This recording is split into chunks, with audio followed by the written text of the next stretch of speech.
Imagine une foi qui vacille dès que le monde autour de toi change. Une religion que tu pratiques parce que tu es né dedans, et non parce que ton cœur l'a choisi. Une société où l'élite décide de tout, où la richesse et le pouvoir semblent définir la valeur humaine, et où l'islam devient parfois une simple tradition plutôt qu'une conviction. Et si tout cela était remis en question? Si l'islam que tu pensais connaître ne pouvait résister qu'à travers une foi intérieure, réfléchie et sincère? Si la véritable noblesse, le véritable honneur, ne se mesurait pas par ce que tu possèdes ou d'où tu viens, mais par ta piété, ton intégrité et ton lien avec Allah. Dans cette vidéo, nous allons explorer ce que signifie vivre une foi authentique, comment les premiers croyants ont trouvé la force de résister aux épreuves, et pourquoi le confort et la facilité peuvent parfois être plus dangereux que la difficulté. Nous verrons pourquoi l'islam doit naître de l'intérieur, comment éviter d'être remplacé spirituellement, et comment transformer notre relation avec Allah en une lumière qui éclaire le monde autour de nous. Prépare-toi à remettre en question ce que tu pensais savoir, à éveiller ton cœur et à comprendre pourquoi la foi n'est pas seulement un héritage culturel, mais un engagement vivant et profond. N'oublie pas de liker, partager la vidéo et s'abonner sur la chaîne.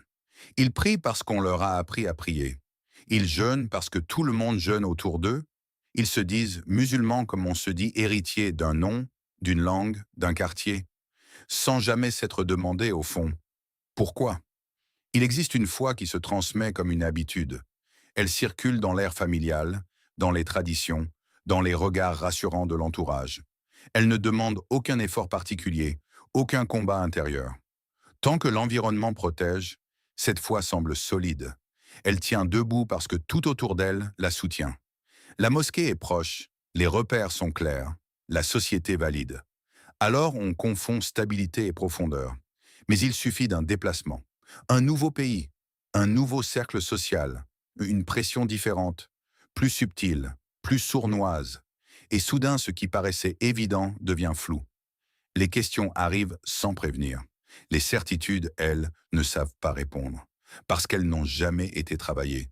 Cette foi-là n'a jamais été choisie, elle a été héritée. Et ce qui est hérité sans être compris se fissure toujours face à l'épreuve. Le doute n'est pas le problème. Le problème, c'est l'absence de fondation. Une foi construite uniquement sur l'extérieur est une foi sous perfusion. Elle dépend du regard des autres, de la pression sociale, de la peur d'être différent. Elle n'est pas portée par le cœur, mais par le contexte. Et quand le contexte disparaît, elle s'effondre. Lentement parfois, brutalement souvent. Le danger n'est pas de naître musulman. Le danger est de le rester par automatisme.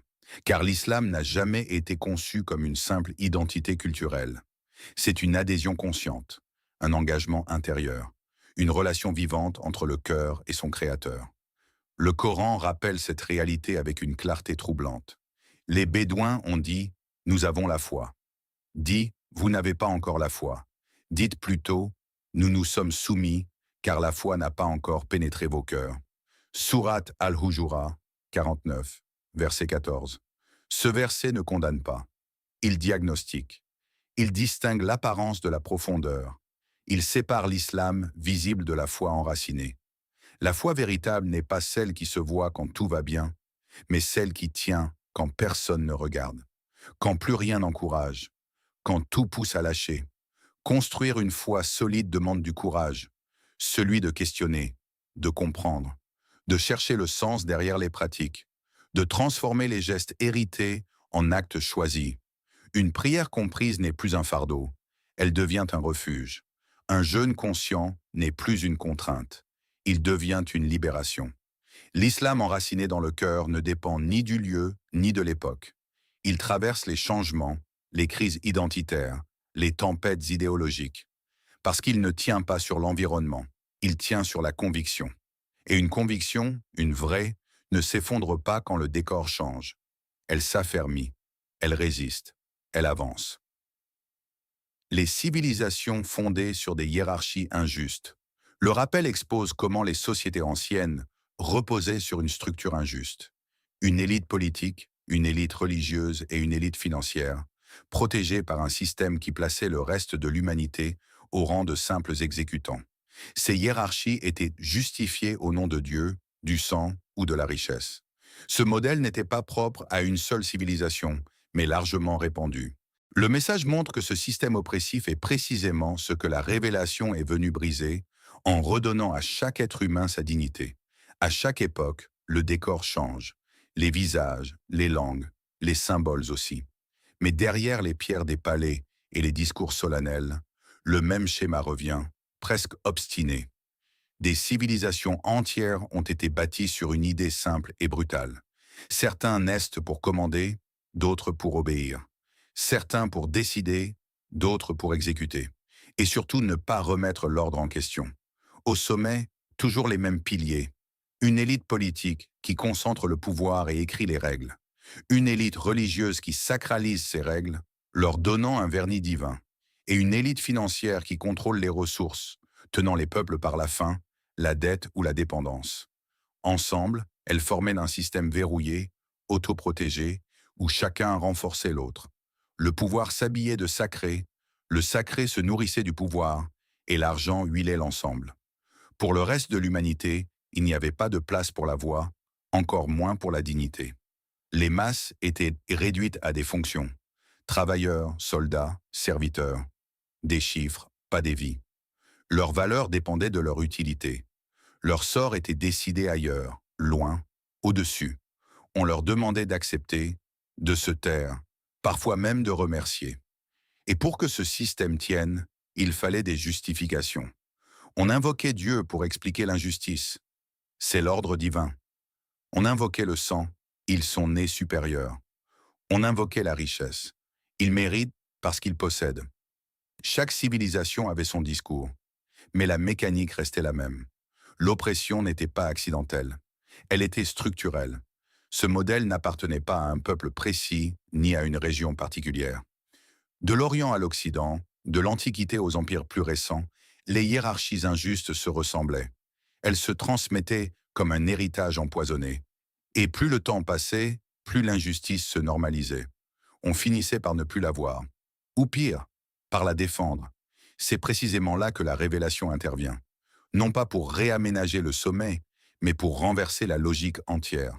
Elle ne vient pas flatter les puissants. Elle les dérange. Elle ne conforte pas les privilèges. Elle les expose. Elle redonne à l'être humain ce que les systèmes lui avaient volé, sa valeur intrinsèque. Le Coran rappelle une vérité qui fissure toutes les hiérarchies fabriquées. Ô homme, nous vous avons créé d'un mâle et d'une femelle, et nous avons fait de vous des peuples et des tribus pour que vous vous connaissiez. Le plus noble d'entre vous, auprès d'Allah, est le plus pieux. Surat al-Hujurat 49, verset 13. Ce verset ne flatte ni le pouvoir, ni la naissance, ni la fortune. Il ne reconnaît qu'un seul critère, invisible aux yeux des systèmes humains, la piété. Et la piété ne s'hérite pas, ne s'achète pas, ne se décrète pas. Elle se vit. En réaffirmant cette dignité universelle, la révélation brise les chaînes invisibles.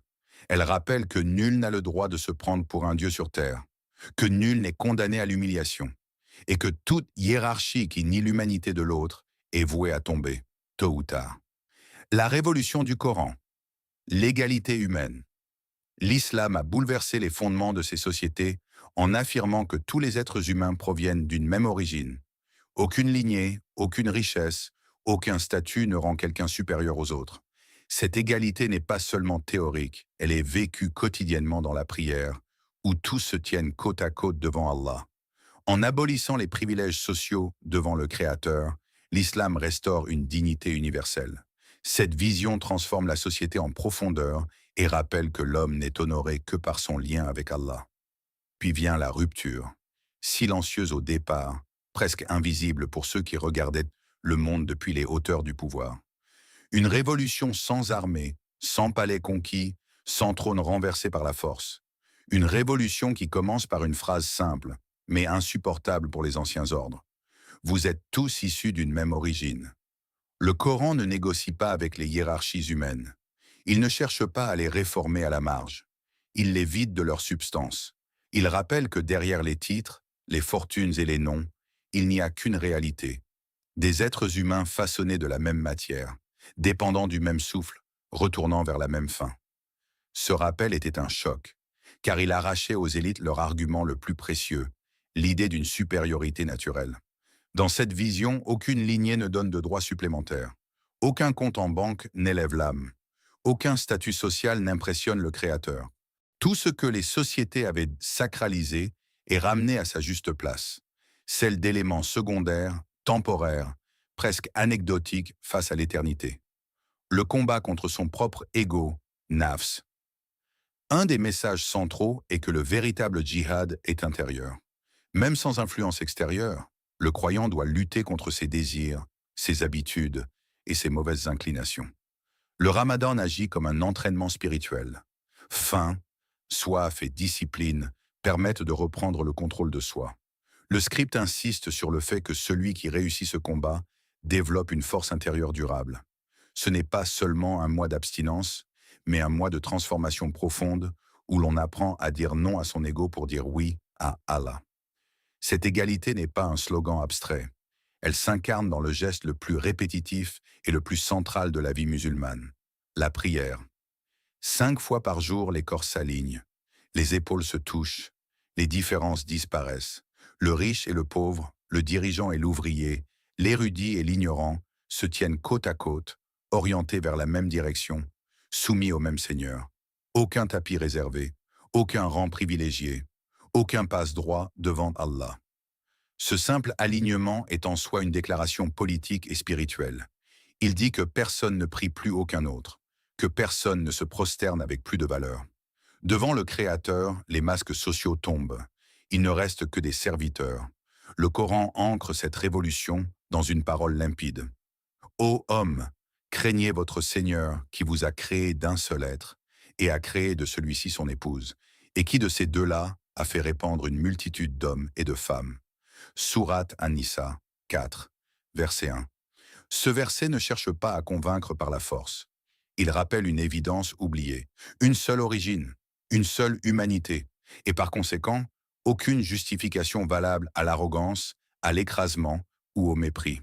En abolissant les privilèges devant Allah, l'islam restaure une dignité que les sociétés avaient fragmentée. Il ne nie pas les différences de rôle, de responsabilité ou de capacité, mais il refuse qu'elles deviennent des critères de valeur humaine. La vraie noblesse ne s'affiche pas. Elle se cultive dans le lien avec Allah. Cette vision transforme la société en profondeur, car elle transforme d'abord le regard. On ne voit plus l'autre comme inférieur ou supérieur, mais comme un égal en humanité, un compagnon de route vers le même retour. Et dans ce monde où tant de systèmes classent, séparent et hiérarchisent, cette égalité vécue reste l'une des révolutions les plus radicales jamais proposées. Quand toutes les fausses couronnes tombent, une seule demeure, discrète, invisible aux foules, insaisissable pour les systèmes humains. Le Coran appelle cette couronne la piété, et avec elle, il redéfinit la noblesse d'une manière si radicale qu'elle renverse silencieusement toutes les échelles de valeurs établies. Dans les sociétés humaines, la noblesse s'affiche. Elle se proclame par les titres, les héritages, les réussites visibles. Elle se mesure en influence, en patrimoine, en reconnaissance publique. Être au-dessus devient une obsession, et plus on est vu, plus on pense valoir. Mais cette noblesse-là est fragile. Elle dépend du regard des autres. Elle peut disparaître avec un scandale, une faillite, une perte de statut. Elle n'est jamais sûre d'elle-même, car elle a besoin d'être constamment confirmée.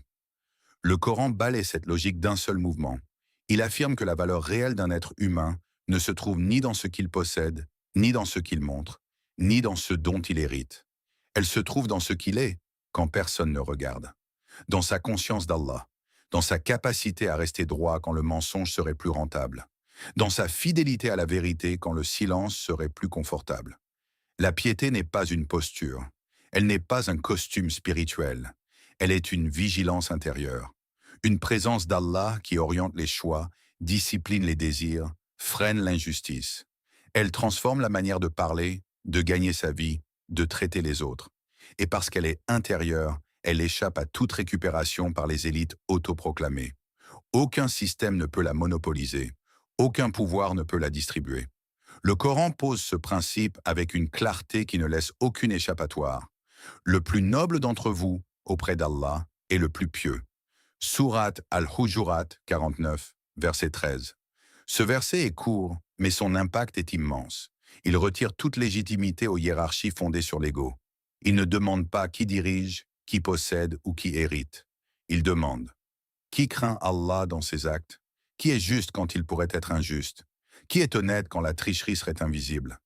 Dans cette vision, la noblesse devient accessible à tous, aux riches comme aux pauvres, à l'anonyme comme au célèbre, à celui que la société ignore comme à celui qu'elle applaudit. Elle ne dépend plus d'un point de départ, mais d'un cheminement. Et ce chemin est exigeant, mais libérateur. Car en plaçant la piété au centre, l'islam libère l'être humain de l'obsession du regard des autres. Il n'a plus besoin de prouver sans cesse sa valeur. Il n'a plus à courir derrière l'approbation des foules. Sa quête se recentre. Elle devient verticale, dirigée vers Allah.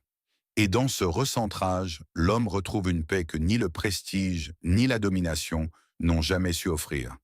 L'islam ne demande jamais au croyant d'éteindre son esprit pour croire. Au contraire, il l'interpelle, le provoque, parfois même le bouscule. Là où d'autres traditions ont enfermé le sacré entre les mains d'une élite, l'islam l'a exposé à la lumière, accessible, lisible, récitable par tous. Le Coran n'a pas été dissimulé derrière des murs, ni réservé à quelques initiés. Il a été révélé pour être entendu, médité, interrogé. Croire sans comprendre n'a jamais été un idéal islamique. Répéter sans réfléchir n'a jamais été une vertu. Le Coran s'adresse directement à la raison humaine. Il pose des questions. Il invite à observer, à comparer, à tirer des leçons. Il ne dit pas seulement « croyez », il dit « regardez, réfléchissez, méditez », comme si la foi devait naître d'un dialogue intérieur et non d'une soumission aveugle. Cette approche est profondément libératrice. Elle fait du croyant un acteur, non un simple héritier passif. Chaque individu devient responsable de sa relation avec Allah. Il ne peut pas se cacher éternellement derrière les traditions familiales ou les discours entendus. Il est appelé à comprendre ce qu'il affirme croire, à savoir pourquoi il obéit, à distinguer ce qui relève de la révélation et ce qui relève de l'habitude humaine. Même les savants, dans cette vision, ne sont pas sacralisés. Leur rôle est essentiel, mais ils ne sont pas infaillibles. Ils expliquent, contextualisent, transmettent. Ils ne remplacent pas la conscience du croyant. Le respect ne signifie pas l'aveuglement. Le questionnement n'est pas une rébellion. Il est une preuve de sincérité. Une foi qui refuse toute question est souvent une foi fragile, qui craint de se fissurer au moindre doute.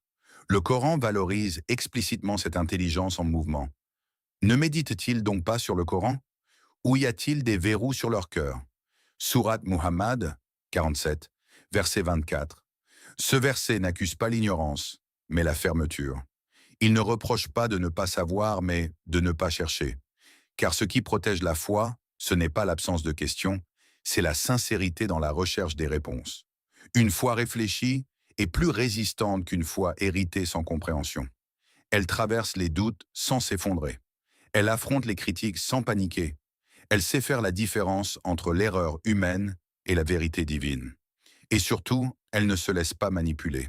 Car celui qui comprend ce qu'il croit ne peut être facilement trompé. Ainsi, l'islam ne forme pas des croyants passifs, mais des consciences éveillées. Des hommes et des femmes qui avancent vers Allah avec lucidité, humilité et responsabilité. Une foi vivante, nourrie par la réflexion, est une foi qui tient debout, même quand tout vacille autour. Ils n'étaient pas portés par une majorité. Ils n'étaient pas protégés par une culture dominante. Ils n'avaient ni institution, ni sécurité, ni reconnaissance sociale. Et pourtant, leur foi tenait debout. Les premiers croyants ont embrassé l'islam dans l'un des contextes les plus hostiles imaginables. Autour d'eux, tout niait le message qu'ils venaient d'accepter. La société se moquait, les proches s'éloignaient, les puissants réprimaient. Croire n'était pas un choix confortable. C'était une rupture, une prise de risque, une déclaration intérieure plus forte que la peur. Leur foi ne venait pas d'un environnement rassurant, mais d'une conviction forgée dans l'écoute attentive du Coran. Les versets n'étaient pas des récitations mécaniques, ils étaient des réponses, des lumières dans l'obscurité, des paroles qui donnaient sens à la douleur et direction à l'existence. Le Coran ne les caressait pas dans le sens du monde, il leur donnait un axe quand tout vacillait. Ils ont perdu des biens, des statuts, parfois leur famille. Certains ont été torturés, humiliés, traînés sur le sable brûlant. On leur proposait la sécurité en échange du reniement, le silence contre la survie. Et pourtant, leurs lèvres refusaient de mentir, même quand leur corps souffrait, parce que leur foi n'était pas une façade sociale. Elle était enracinée dans le cœur. Ce qui frappait chez eux, ce n'était pas l'absence de peur, mais la présence d'une certitude. Une certitude tranquille, profonde, qui ne dépendait ni des foules, ni des résultats immédiats. Ils savaient en quoi ils croyaient, et surtout, pourquoi ils y croyaient. Le Coran avait façonné leur regard sur le monde, redéfini leurs priorités, replacé leur vie dans une perspective plus large que la douleur du moment. Le rappel divin venait nourrir cette endurance. Parmi les gens, il en est qui disent « Nous croyons en Allah ». Puis, lorsque l'on les fait souffrir pour Allah, ils considèrent l'épreuve infligée par les hommes comme un châtiment d'Allah. Sourate Al-Ankabut 29, verset 10.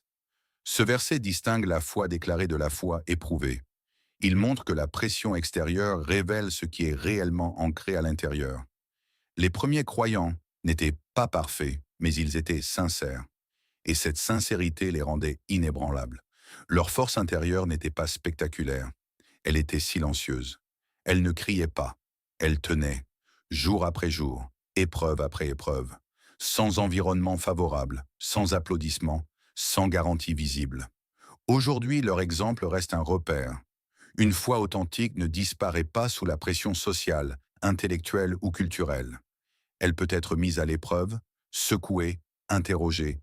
Mais si elle est enracinée dans la conviction, elle ne s'éteint pas. Elle se renforce. Comme autrefois, comme toujours. Il y a une illusion douce, presque agréable, qui s'installe quand tout va bien, quand les besoins sont satisfaits, quand le danger semble lointain, quand la vie coule sans heurts visible. L'homme respire plus librement, mais son cœur, lui, s'alourdit. Non pas de tristesse, mais d'oubli. L'aisance matérielle ne frappe pas comme l'épreuve. Elle caresse. Et c'est précisément ce qui la rend dangereuse. Quand tout semble acquis, la sécurité, le confort, les distractions, la stabilité, le besoin d'Allah se fait plus discret. Non pas nié, mais repoussé à l'arrière-plan. On prie encore, parfois. On croit encore, en théorie. Mais l'urgence a disparu. La dépendance aussi. L'homme commence à se suffire à lui-même, sans même s'en rendre compte. Son cœur s'habitue à l'idée qu'il maîtrise sa vie. Cette autosuffisance apparente est un piège ancien. Elle endort la conscience spirituelle. Elle donne l'impression que la foi est un supplément, non une nécessité. On se tourne vers Allah quand il reste du temps, quand l'agenda le permet, quand la vie ne propose rien de plus urgent. Le lien devient secondaire. Et ce qui est secondaire finit toujours par s'affaiblir. À l'inverse, l'épreuve a un effet brutal mais clair. Elle rappelle la réalité de la dépendance. Quand les solutions humaines s'épuisent, le cœur se tourne vers celui qui ne s'épuise jamais. La difficulté dépouille l'homme de ses illusions de contrôle. Elle le force à reconnaître sa fragilité. Et dans cette reconnaissance, la foi retrouve souvent sa place centrale. Le Coran met en garde contre cette trompeuse impression de suffisance. Mais non, l'homme devient vraiment rebelle, dès qu'il estime qu'il peut se suffire à lui-même. Sourate Al-Alaq, 96, versets 6 à 7. Ces mots ne condamnent pas la richesse en elle-même. Ils dénoncent l'état du cœur, ce moment précis où l'homme croit ne plus avoir besoin d'Allah, où l'abondance devient un voile, où le confort anesthésie la gratitude. Le véritable danger n'est pas de posséder, mais d'oublier. D'oublier d'où vient ce que l'on a. D'oublier que la sécurité peut se retirer en un instant. D'oublier que chaque souffle est accordé, non garanti. Sans un travail intérieur constant, l'aisance transforme la foi en décor. Elle reste présente, mais elle n'oriente plus la vie. C'est pourquoi le confort peut être une épreuve plus subtile que la difficulté. La douleur pousse à crier vers Allah. L'abondance pousse à se taire. Elle ne réveille pas, elle endort. La vigilance devient alors une nécessité spirituelle. Cultiver la gratitude, rappeler la dépendance, maintenir un lien vivant avec Allah, même quand rien ne semble manquer. Car une foi qui ne se nourrit que dans la difficulté risque de s'affaiblir dans l'aisance. Et une foi consciente, elle sait reconnaître l'épreuve même quand elle prend la forme du confort. Tout converge vers ce point. Toutes les mises en garde, tous les rappels, Toutes les leçons de l'histoire aboutissent à cette vérité simple et exigeante. L'islam ne peut pas être seulement porté de l'extérieur. Il doit naître de l'intérieur, dans le cœur, dans la conscience, dans cette zone intime où l'homme est seul face à ce qu'il croit vraiment. Une foi empruntée finit toujours par se rendre. Une foi mimée se fatigue. Une foi héritée sans être appropriée s'effrite dès que le décor change. Mais une foi construite par la compréhension du Coran, nourrie par la réflexion personnelle et scellée par une conviction intime traverse le temps. Elle ne dépend ni du lieu ni de la majorité. Elle ne s'éteint pas quand l'environnement devient hostile. Elle s'adapte, elle résiste, elle éclaire. Quand l'islam devient une vérité vécue intérieurement, il cesse d'être un simple ensemble de pratiques. Il devient une boussole. Et manière de penser, de choisir, d'agir. Le croyant ne se contente plus de suivre. Il comprend. Il ne répète plus mécaniquement. Il incarne. Sa relation avec Allah n'est plus fragile, car elle ne repose plus sur des soutiens extérieurs, mais sur une certitude intérieure. Le Coran insiste sur cette transformation du dedans vers le dehors. Allah ne change pas l'état d'un peuple tant qu'il ne change pas ce qui est en eux-mêmes. Sourate Ar-Ra'd 13, verset 11. Ce verset trace une ligne claire. Le changement durable commence à l'intérieur. Les sociétés, les environnements, les contextes ne se transforment pas par décret. Ils changent lorsque des individus changent profondément, sincèrement. Lorsque la foi n'est plus un héritage passif, mais une force intérieure active. Une foi intérieure ne se laisse pas dicter ses valeurs par le monde. Elle dialogue avec lui sans se dissoudre. Elle observe sans se soumettre. Elle comprend les époques sans perdre son axe. Le croyant n'est alors plus façonné par les tendances, les pressions ou les modes. Il devient un repère, une présence stable dans un monde instable. Mieux encore, cette foi devient contagieuse, non par la contrainte, mais par la cohérence. Par l'exemple, par une manière d'être qui interroge, qui apaise, qui élève. Le croyant n'impose pas l'islam, il le reflète. Et ce reflet, lorsqu'il est sincère, a un pouvoir de transformation bien plus fort que n'importe quel discours. Ainsi, l'islam vécu de l'intérieur ne subit pas le monde, il l'éclaire. Il ne s'efface pas devant les changements, il les traverse avec sens. Et dans un temps où tant de repères se dissolvent, cette foi enracinée devient non seulement une protection pour celui qui la porte, mais une lumière pour ceux qui l'entourent. Il y a une vérité qui pèse sur l'histoire des peuples. Aucun rôle spirituel n'est permanent. Aucune faveur divine n'est automatique. Ce qui est confié peut être repris, ce qui est honoré peut être retiré. Le statut de porteur de l'islam n'est pas un droit héréditaire, ni un titre que l'on conserve par inertie. Il est une responsabilité, une charge sacrée, et cette responsabilité exige vigilance, sincérité et constance. Si les musulmans oublient leur devoir intérieur, si la foi devient superficielle, mécanique, héritée sans conviction, alors le risque est réel. Allah peut choisir d'élever d'autres peuples, d'autres cœurs plus sincères, plus engagés, pour porter la lumière. Cette idée n'est pas une menace vide. Elle est un rappel de l'équilibre fragile entre l'honneur et la négligence. L'histoire des nations montre combien ce basculement peut être rapide et décisif. La faveur divine n'est pas éternelle pour ceux qui s'y détournent. Cette réalité exige humilité. Elle interdit l'orgueil fondé sur la simple appartenance culturelle ou ethnique. Être musulman n'est pas seulement une identité visible, c'est un engagement vivant.